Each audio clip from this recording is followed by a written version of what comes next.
तो जो लोग मकरूज हैं उनके कर्ज की अदायगी में दीजिए, तालीम पर दीजिए, और 2-2, 4-4 लाख तक दीजिए। तो हजार मत बांटिए, ये मतलूब नहीं है ज़कात का। किसी एक आदमी को दीजिए जो अपने पैरों पर खड़ा हो जाए। मेरा काम ये कि जो नौजवान बच्चे पढ़ लिख कर के आए हैं, बेरोजगार हैं, डिग्री उनके पास है, नौकरी नहीं मिल रही है, उनको रोजगार के लिए भरपूर रकम दीजिए। उनको 5,000 देंगे क्या होंगे, 10,000 देंगे क्या होंगे, 5 लाख दीजिए उनको।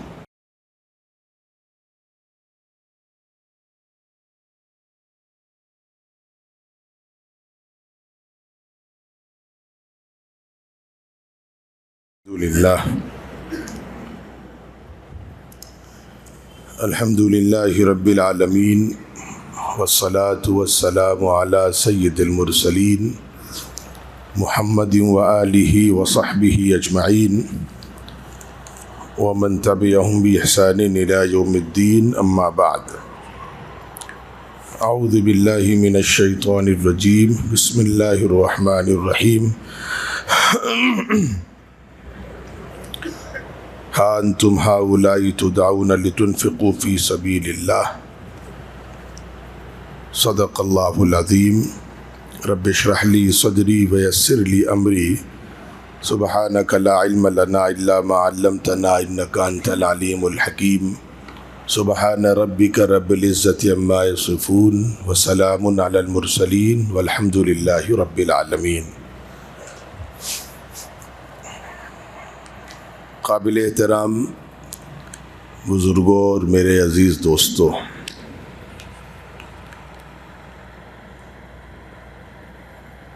आज हालात के पेश नज़र मैं जानबूझकर आपकी खिदमत में कुछ ताख़ीर से हाज़िर हुआ कि बहरकैफ़ कुछ मजमा जमा हो जाए, उसके बाद बात शुरू की जाए। उस अंदाज से गुफ्तगू तो नहीं कर पाऊँगा जो आम जुमे में आपकी खिदमत में अर्ज़ करता हूँ, लेकिन मैं मुंतशिर अंदाज में ज़कात के हवाले से 2-3 बातें अर्ज़ करना आज ज़रूरी समझता हूँ।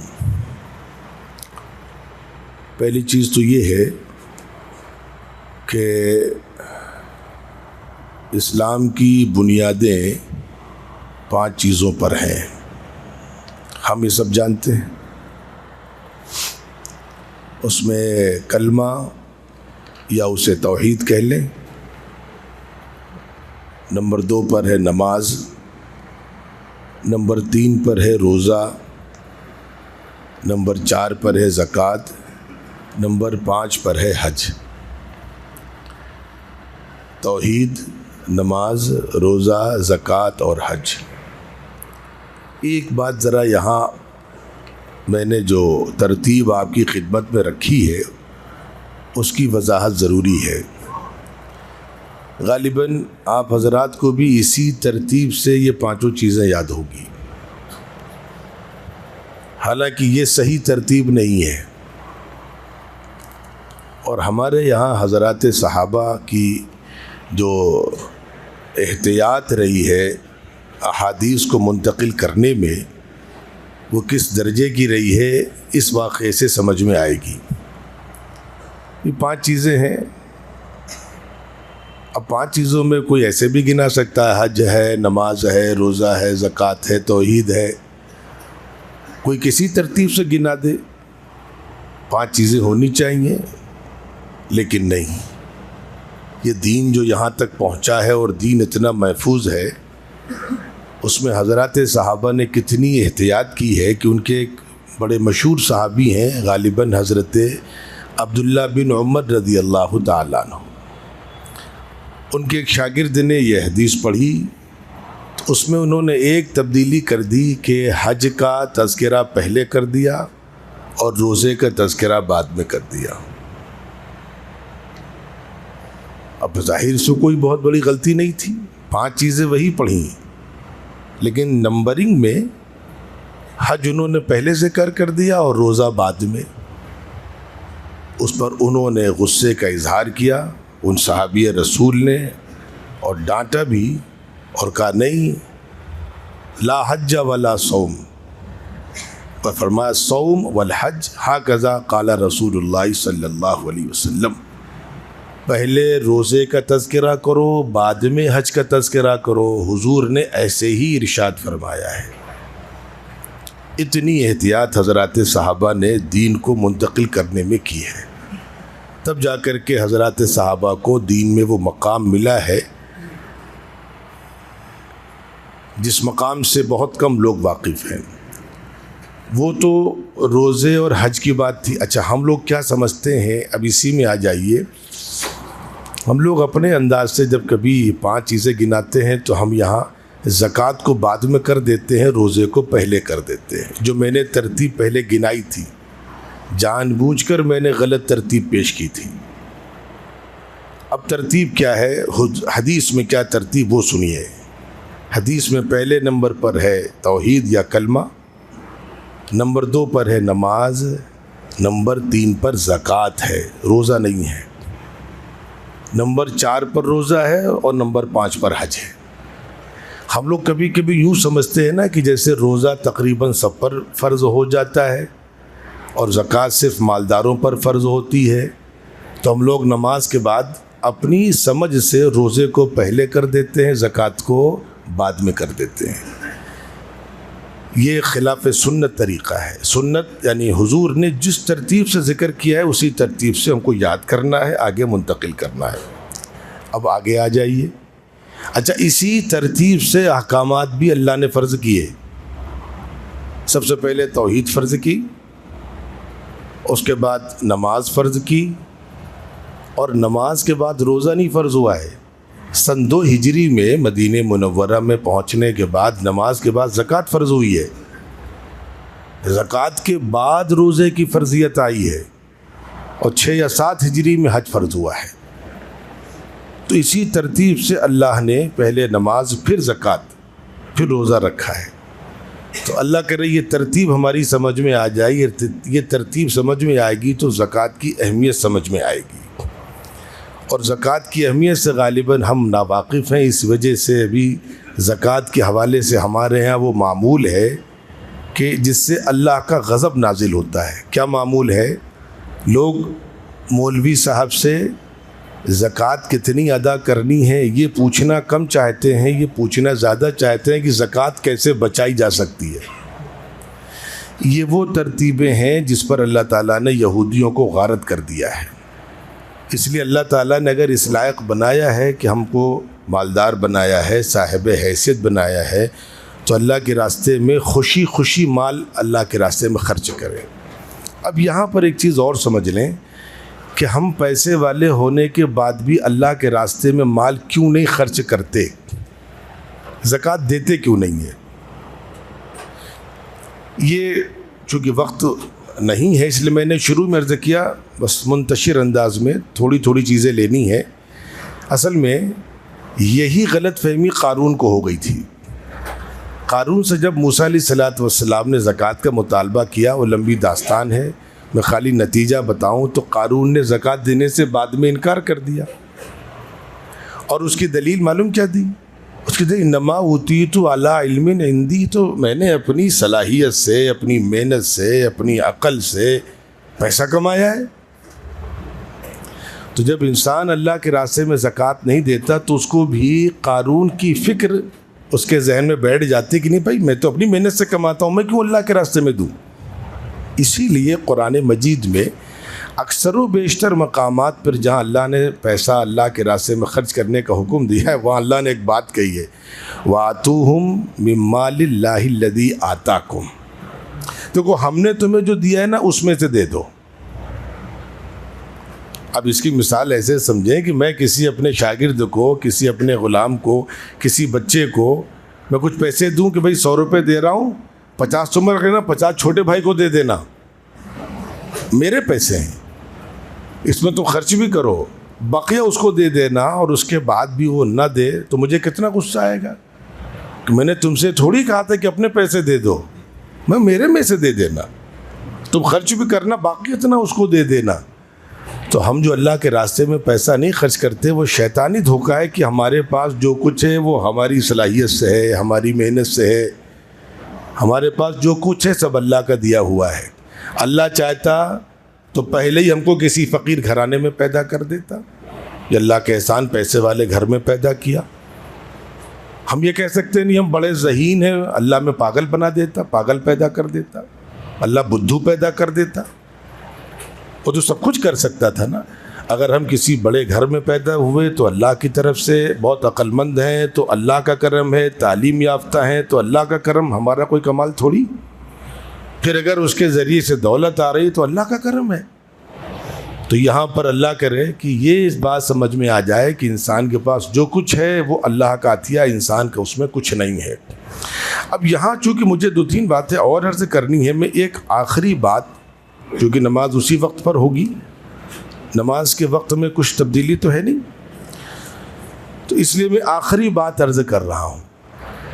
बाकी ज़कात के मसाइल फिर इंशाअल्लाह, और ज़कात पर बातें अगले जुमे भी कर दूँगा इंशाअल्लाह। कुरान मजीद में एक आपको आयत बता रहा हूँ, सूरह मोहम्मद है 26वें पारे में, उसकी आखिरी आयत है आयत नंबर 38। उसमें अल्लाह ने एक बड़ी ख़तरनाक बात कही है, बहुत गुस्सा अल्लाह ने किया है, एक सख्त फ़ैसला अल्लाह ने सुनाया, इन ततवल्लू यस्तब्दिल कौमन गैरकुम, अगर तुम बाज नहीं आए ना तो अल्लाह कह रहे तुमको हम हटा देंगे, तुम्हारी जगह दूसरों को ले आएंगे जो तुम्हारी तरीके से नहीं होंगे, तुम्हारा नामो निशान मिटा देंगे। ये इतना ख़तरनाक अल्लाह ने जो फ़ैसला सुनाया, वो सुनाया कहाँ पर है कि पीछे, अब पीछे जाएंगे देखेंगे क्या बात हुई पीछे। जाहिर सी बात है ये फ़ैसला अल्लाह सुना रहे तो पीछे कुछ अल्लाह ने अहकामात दिए होंगे। अब आप देखिए अल्लाह का गुस्सा, ये अल्लाह का सख्त फ़ैसला, पीछे जो अहकामात चल रहे हैं उसकी मैंने आयत पढ़ी थी, आयत का टुकड़ा पढ़ा था कि हान तुम हा उलाई तो दाउन लितुनफ़िक़ू फ़ी सबीलिल्लाह, तुम्हें अल्लाह ताला बुलाते हैं कि तुम अल्लाह के रास्ते माल खर्च करो। फ़मिनकुम मन यबख़ल फ़इन्नमा यबख़लु अन नफ़्सी, लेकिन उसके बाद भी कोई बुख़्ल कर रहा है तो अपने लिए कर रहा है। वल्लाहुल गनी, अल्लाह बेनियाज़ है, तुम अल्लाह के मोहताज हो। इतनी बात कहने के बाद अल्लाह कह रहे हैं कि अगर अब भी तुम नहीं बाज आए तो तुम्हारा नामो निशान मिटा देंगे। अब मेरे अजीज़ों याद रखो, हम नमाज भी पढ़ रहे हैं, रोज़ा भी रख रहे हैं, हज पे भी जा रहे हैं, सब कुछ कर रहे हैं, लेकिन अगर अल्लाह के रास्ते में हम माल नहीं खर्च कर रहे हैं तो अल्लाह ताला बहुत सख्त वार्निंग हमको दे रहे हैं। और इस दौर में अल्लाह ताला हिफाजत फरमाए। ज़कात के सिलसिले में जो हमारा रवैया उसमें यह कि एक बड़ा तबका ज़कात देता नहीं है, देता है तो थोड़ा बहुत दे देता है, बग़ैर हिसाब के देता है। अल्लाह कहते हैं भाई मुझे तुम्हारे पैसे की ज़रूरत नहीं है, मुझ पर एहसान मत करो, हिसाब लगा करके दो, उसमें से कुछ इजाफा करके अल्लाह के रास्ते में खर्च करो। और अगर बुख़्ल करोगे तो जिस तरह कारून को हमने बर्बाद किया है, उसके ख़जाने के साथ उसको हमने धंसा दिया था, ऐसा ही है कि तुम्हारा माल भी तुम्हें हलाकत और जहन्नम तक पहुंचाएगा। बस मेरे अज़ीज़ों ये चंद बातें थीं जो मुझे आपकी खिदमत में अर्ज़ करनी थी ज़कात के हवाले से कि हम देते क्यों नहीं। उसमें एक वजह कि हमारे जहन में खब्त है कि हमारा माल है, अल्लाह ने उस खब्त को दूर किया, तुम्हारा कुछ नहीं, हमने दिया है।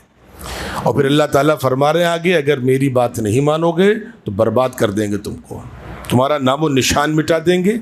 और इस वक्त भी मुसलमान जिस कदर मालदार है, अगर ईमानदारी से ज़कात अदा करे और जो इस्लामी निज़ाम है उस एतबार से अदा करे तो आज भी कौम खड़ी हो सकती है। अब यहाँ पर मैं एक चीज़ और अर्ज़ कर दूँ कि ज़कात की रकम जो आप देते हैं उसका आगाज़ अपने ख़ानदान से, अपने घर से करें, अपने अजीज़ों से करें। 2000, 4000, 5000 मत दें। आप ज़कात की रकम 2 पॉइंट पर ख़र्च करें और भरपूर ख़र्च करें। नंबर 1 तालीम पर। सिर्फ़ ज़कात के पैसे मदरसों में बच्चों की तालीम पर ख़र्च किए जाएंगे, ये तसव्वुर गलत है। एक बच्चा यूनिवर्सिटी में पढ़ रहा है, मेडिकल कॉलेज में पढ़ रहा है, इंजीनियरिंग कॉलेज में पढ़ रहा है, प्राइमरी स्कूल में पढ़ रहा है, हाई स्कूल में पढ़ रहा है, लेकिन वो गरीब है, तो ज़कात की रकम से आप उसकी फ़ीस जमा करिए। अच्छा कितनी जमा करें? 2-4 नहीं, 2-4 हज़ार नहीं, 2-4 लाख हो तो 2-4 लाख भी जमा कर सकते हैं आप। बशर्ते कि वो गरीब हो, वो ज़कात का मुस्तहिक़ हो। तो इस मौके पर याद रखिएगा, अगर तालीम से हमने अपनी कौम को मजबूत कर दिया, हज़ारों बच्चे ऐसे हैं जिनके पास सब कुछ है, फ़ीस जमा करने का इंतज़ाम नहीं है। आपकी मकामी सतह पर, घर की सतह पर, ख़ानदानी सतह पर ज़िम्मेदारी है उन बच्चों की फ़ीस जमा करिए जा कर के। और इस मौके पर एक बात और अर्ज़ कर रहा हूँ, इंदिरा नगर के मुसलमानों, एक बहुत बड़ी परेशानी सफ़ेद पोश लोगों के लिए है। कोरोना के बाद से हालात ख़राब हुए, कोरोना के बाद फिर जो नफ़रत का एक माहौल बनाया गया, उसमें जो फीलिंग आई, उसमें और हालात ख़राब हुए। अच्छे खासे बारोज़गार लोग बेरोज़गार हो गए हैं, जॉब्स उनकी छूट गई हैं, लेकिन इज़्ज़त नफ्स की वजह से किसी से कह नहीं सकते, हाथ फैला नहीं सकते। आप खामोशी से पता करिए, महल्ले के स्कूल जाइए, पता करिए किस किन घरानों की फ़ीस बाकी है, तो आपको पता चलेगा। अच्छा, वो तो कार से चलते हैं, उनके बच्चों की फ़ीस नहीं जमा है। आप तहक़ीक़ करेंगे तो पता चलेगा अपनी किसी तरीके से इज़्ज़त छुपा करके चल रहे हैं वो। तो पहला काम इन हालात में हमें ये करना है कि कौम को तालीम से मजबूत करना है। और उसमें 5-5 लाख तक, मैं 5 लाख एक बात कह रहा हूँ, 7.5 तोले सोने की रकम से कम तक जो भी रकम बनती हो ज़कात में आप दे सकते हैं, एक बच्चे को दे सकते हैं। उसके पास कुछ नहीं है। पिछले साल एक साहब थे, उनका मेरे पास टेलीफोन आया कि मेरे अजीज़ थे, उन्होंने मकान पर लोन कराया था, उनका इंतकाल हो गया है, मैं क्या करूं? तो हमने कहा कि उनकी बीवी को आप इतनी ज़कात दे दिए। कह ले मैक्सिमम कितनी दे सकता हूं? मैंने उस वक़्त 7.5 तोले सोने की रकम निकाली, 4-4.5 लाख। हमने कहा 4-4.5 लाख दे दीजिए। तो जो लोग मक़रूज़ हैं उनके कर्ज़ की अदायगी में दीजिए, तालीम पर दीजिए, और 2-2, 4-4 लाख तक दीजिए। वो हज़ार मत बांटिए, ये मतलूब नहीं है ज़कात का। किसी एक आदमी को दीजिए जो अपने पैरों पर खड़ा हो जाए। दूसरा काम ये करिए, इस मौके पर 2 काम करने हैं बहरकैफ। दूसरा काम ये कि जो नौजवान बच्चे पढ़ लिख कर के आए हैं, बेरोज़गार हैं, डिग्री उनके पास है, नौकरी नहीं मिल रही है, उनको रोज़गार के लिए भरपूर रकम दीजिए। उनको 5,000 देंगे क्या होंगे, 10,000 देंगे क्या होंगे, 5 लाख दीजिए उनको। जाओ करो जाकर जो कुछ करना हो। और वो निज़ाम पहले ख़ानदान से शुरू करिए, ख़ानदान में बैठिए, सबको जमा करिए, कितनी ज़कात बन रही, सबकी एक जगह लीजिए। लेने के बाद देखिए ख़ानदान में कितने बच्चे हैं जो पढ़ लिख करके बेचारे परेशान हैं, उनको आप 2-2, 4-4 लाख दीजिए कि भाई जो काम करो जा करके। और ये तरीक़ा अल्लाह का शुक्र है गुजरात के इलाक़ों में लोगों ने किया, पूरी कौम खड़ी हो गई। और गुजरात के लोग हमको तो हया दिलाते हैं, आर दिलाते हैं हम यूपी और बिहार के लोगों को। हम गए वहाँ अहमदाबाद, तो हमारा एक दोस्त था, किसी बड़े मदरसे में ज़िम्मेदार था। यहाँ के जितने चंदे करने वाले बेचारे जाते हैं, उनकी बड़ी सख्त तहक़ीक़, बड़ी इंक्वायरी करता था। तो मैंने मजाक में उसको ज़रा सा छेड़ा, तो उसने कहा कि मजाक में ही जवाब सुनो, तुम यूपी बिहार के लोग पूरे हिंदुस्तान में सफ़र करते हो, लेकिन किसी गुजराती को यूपी बिहार में चंदा करते हुए देखना तो मुझे फ़ोन करना तुम। वो गुजरात का नहीं होगा वो। उन्होंने एक निज़ाम बनाया कि पहले घर में खर्च करेंगे, फिर महल्ले में खर्च करेंगे, फिर शहर में खर्च करेंगे, फिर सूबे में खर्च करेंगे, उसके बाद बाहर जाएगी। यही तरीक़ा है। और पूरी कौम को खड़ा कर दिया उन्होंने। 2002 के फसाद के बाद दोबारा पूरी कौम को खड़ा कर दिया। हमसे ज़्यादा मजबूत हो गए वो लोग। तो तालीम और रोज़गार में भरपूर ताउन करिए बच्चों का, बेरोज़गारों को रोज़गार से लगाइए। अगर ये 2 काम कर लिए इंशाअल्लाह अज़ीज़, तो इस तूफ़ान से हम मुकाबला कर ले जाएंगे। और अगर इन 2 जगहों पर पैसा नहीं खर्च किया तो तूफ़ान बहुत ख़तरनाक है, बच पाना मुश्किल होगा। और आगे की एक बात कि मस्जिद में कभी भी ज़कात की रकम मत दीजिएगा।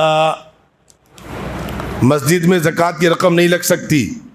ये जो बेचारे चंदा करते हैं, इसमें ज़कात की रकम मत डालिएगा। आप दे भी देंगे तो नहीं मानी जाएगी वो।